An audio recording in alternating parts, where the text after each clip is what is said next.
मित्रांनो, आमच्या चॅनलवर नवीन असाल तर चॅनलला नक्की सबस्क्राईब करा, म्हणजे तुम्हाला मालिकेचे नवनवीन एपिसोड सर्वात अगोदर पाहायला मिळतील. तर तुला शिकवीन चांगलाच धडा या मालिकेमध्ये काय घडलं ते आपण बघणार आहोत. अक्षराच्या बाबांना आणि आईला सर्व कळलेलं असते की शाळा बंद होणार आहे.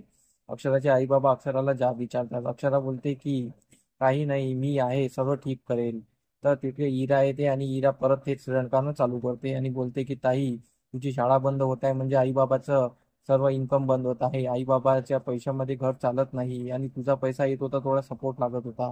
इराचं ते चालूच असते. इराचे आई बाबा तिला थांबवतात आणि तिला समजवतात, पण इरा काही समजत नाही. इकडे चारुवास घरी असतात, देवीजवळ आलेले असतात. तिथे भुवनेश्वरी पण असते. चारुवास तोंडात साखर आणि अ, डोक्यावर पाणी बर्फ ठेवून बोलायचा प्रयत्न करतात. तर ते भुवनेश्वरीशी बोलण्यासाठी तिथे आलेले असतात. तर भुवनेश्वरीकडे बघत असतात आणि भुवनेश्वरीला नरमाईने विचारतात, तुझी तब्येत कशी आहे? भुवनेश्वरी बोलते, बरं आहे, ठीक आहे. आज तुम्हाला असं कधी विचारताना बघितलं नाही, तुम्ही नमतानी वागत आहे, मला खूप छान वाटत आहे.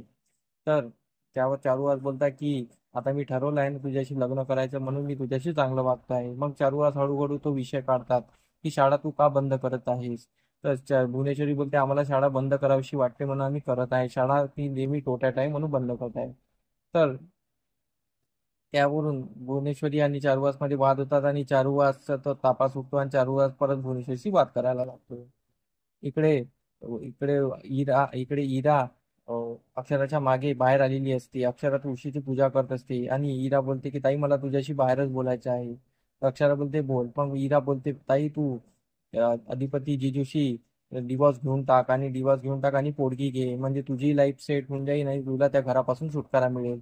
अक्षराला ते पटत नाही. अक्षरा बोलते, तू वारंवार डिवॉर्स बद्दल काय बोलती आहे. पण इरा तिची बाजू समजवण्याचा प्रयत्न करत असते. पण अक्षराला ते करायचं नसतं. अक्षरा तिचं स्तब्धपणे ऐकत असते. आणि इकडे अधिपती विचारत बसलेला असतो आणि मग इकडे घरी भुवनेश्वरी दुर्गीजवळ येते आणि बोलते की दुर्गी, तयारी झाली का? आज तुला त्या बिल्डरला शाळेत घेऊन जायचं आहे. तर दुर्गी बोलते, हो झाली तयारी. तर दुर्गीने खूप लिस्टिप लावलेली असते. तर भुवनेश्वरी बोलते की एवढी लिस्टिप लावून जर तू जाशील तर तिथे छपरीपणा होईल, असं जायचं नाही. ते जे काम सांगितलं तेच करायचं. तर भुवनेश्वरी बोलते, अगोदर मी त्या बिल्डरला भेटणार आहे, मग तू त्यांना घेऊन शाळेत जायचं. तर दुर्गी बोलते ठीक आहे आणि भुवनेश्वरी आणि दुर्गी तिथून निघून जातात. इकडे अक्षरा चारुवासला फोन करते आणि चारुवासला बोलते, बाबा, आज शाळेवर ते बिल्डर येणार आहे आणि शाळा बंद करण्याचा विचार करत आहे भुवनेश्वरी मॅडम. तर काय करायचं? तर चारुवास बोलता की मलाही तेच विचार पडलेला आहे. तर अक्षरा बोलते, पण अधिपती आहे, अधिपती असं होऊ देणार नाही. मला अधिपतीवर पूर्ण विश्वास आहे. अधिपती शाळेच्या विरोधात जाणार नाही. अधिपती माझ्या सोबतच राहणार. अधिपती शाळेच्या हिताचा विचार करणार. कारण अक्षराला ठाम मत असते. तर चारुवासला टेन्शन आलेलं असतं.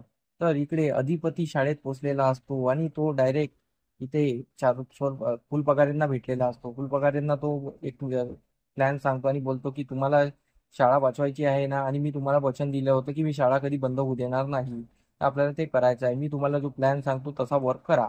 तर अधिपती फुलपगारेंना प्लॅन सांगतो आणि ते दोघेही प्लॅन करतात आणि फुलपगारेला प्लॅन पटलेला असतो आणि दोघे मिळून शाळा बंद न होऊ द्यायचं प्लॅन करत असतात. इकडे भुवनेश्वरी शाळेवर पोहोचलेली असते, ती बिल्डरला घेऊन. आणि बिल्डरला घेऊन गेल्यानंतर सर्व शाळेचे शिक्षक तिथे असतात आणि सर्व तिला बघून एकदम हादरून जातात आणि बोलतात की आता शाळा बंद होणार. सर्वांच्या डोक्यावर टेन्शन आलेलं असतं, माथ्यावर पशिना आलेला असते. पण अधिपतीने इकडे जो प्लॅन केलेला असतो त्याने शाळा बंद होणार नाही असं पूर्ण चित्र असतं. तर आपल्याला सामोरील भागात हेच पाहणं रंजक ठरणार आहे की अधिपती भुवनेश्वरीची कशी जिंकवेल आणि अधिपती ते शाळा बंद होण्यापासून कसं वाचवेल हे आपल्याला पाहणं रंजक ठरणार आहे. आमचा एपिसोड कसा वाटला आम्हाला कमेंट करून नक्की सांगा. धन्यवाद.